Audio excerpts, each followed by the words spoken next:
What's up, Conroe High? Today's Thursday, January 26th. I'm Kyle. And I'm Captain Conroe, and in today's show we'll be talking about some misplaced cocaine and the Dallas monkey thief. So stay tuned for today's episode of Total Recap.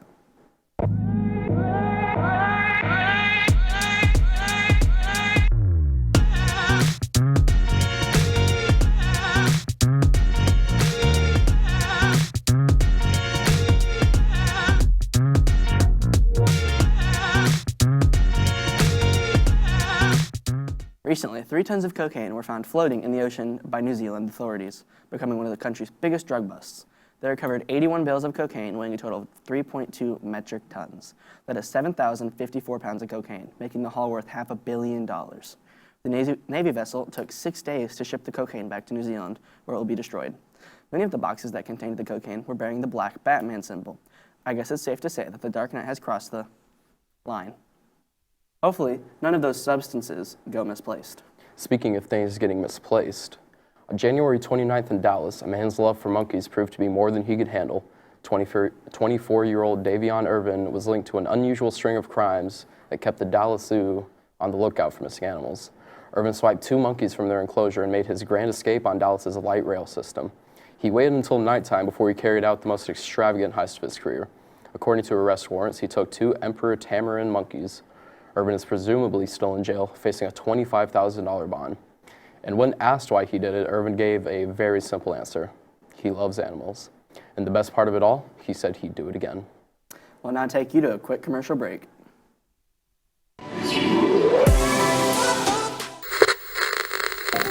Ay María, cómo te adoro.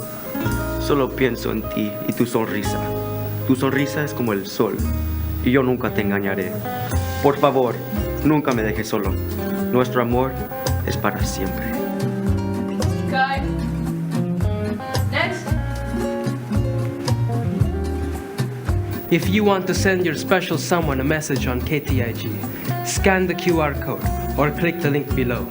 A 10-second spot will be $20, and we'll throw in a free treat to give to your Valentine. Sales will stop on Friday, so reserve your spot for a professionally filmed message.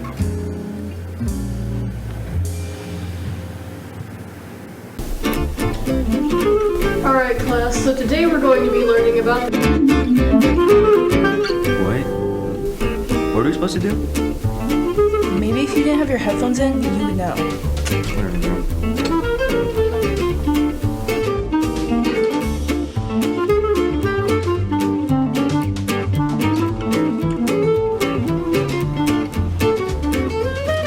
Watch out, there's a golf cart.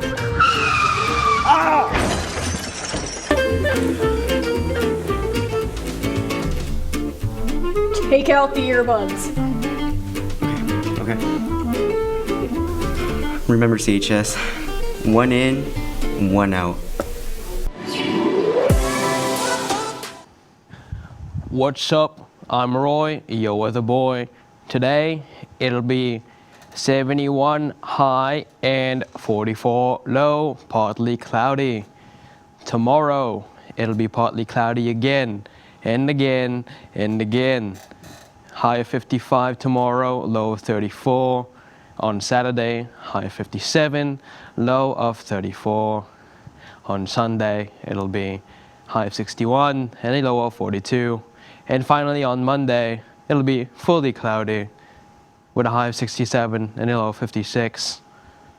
And today's fun fact is, Jupiter is more than twice the size of all the other planets combined.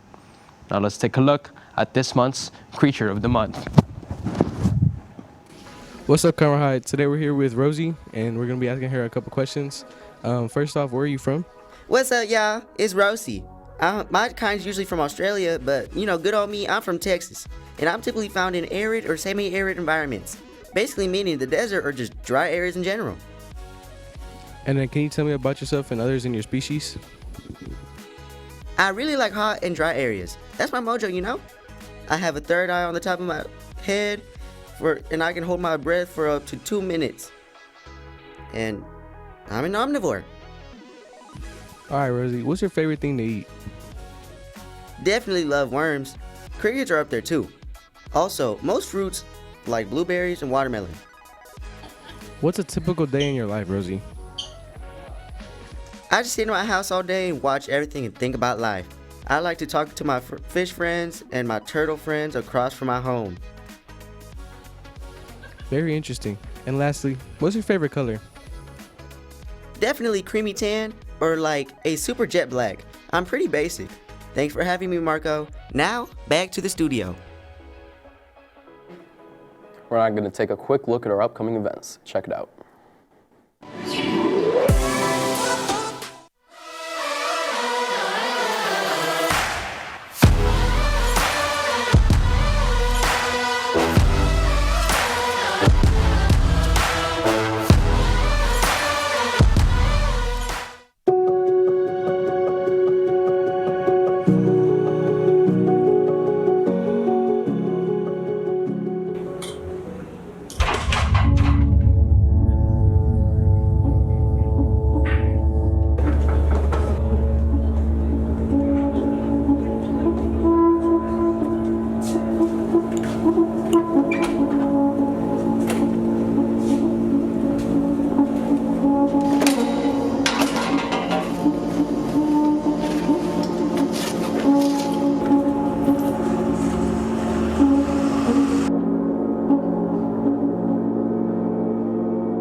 For all you astronomy fans out there, we'll now take you to this month's NASA Sky Update.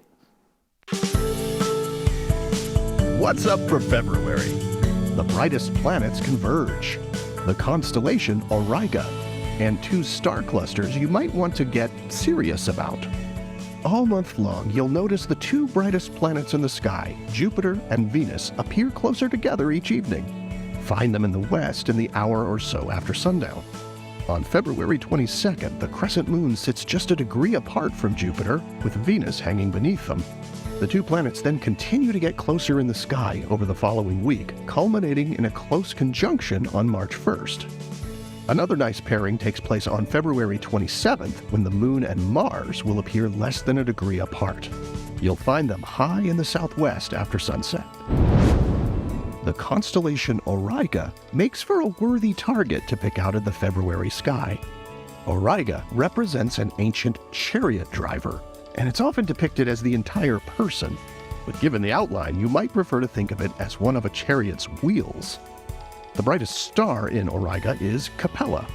Now in Latin, Capella is a word for a female goat, and in addition to Capella, there are these 3 little stars nearby, known as the kids, as in the name for baby goats, which is pretty fun.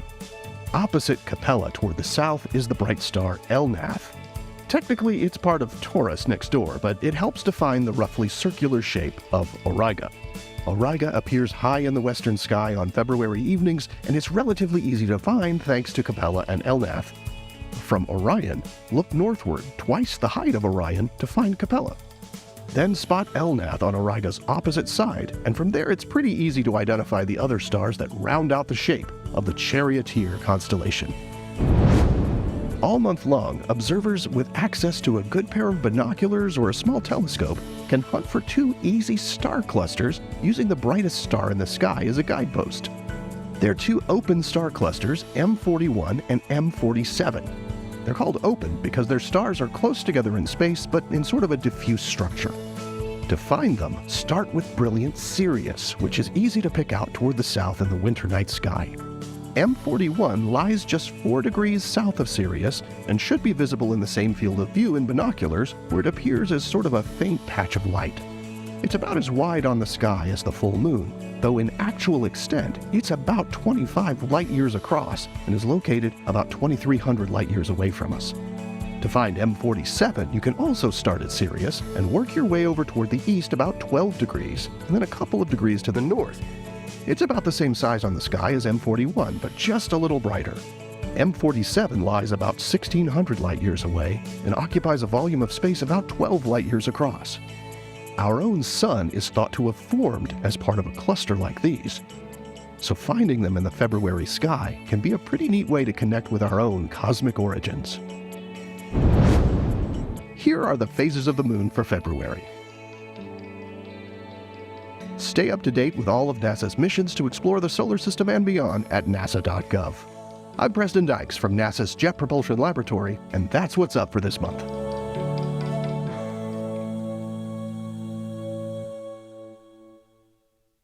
Make sure to tune in to all of our upcoming shows. We'll be off the air tomorrow. On Monday, we'll have a Roy show. Tuesday, Cooking with Culinary is back with a special Valentine's recipe. And Wednesday and Thursday, we have Total Recap. CHS, remember to walk and talk and stay to the right. Well, those are all the announcements we have for today. Don't forget to follow us on all social media at KTIG News. As always, CHS, start strong, finish strong. Make sure to stay tuned to our YouTube channel for more KTIG news coming soon.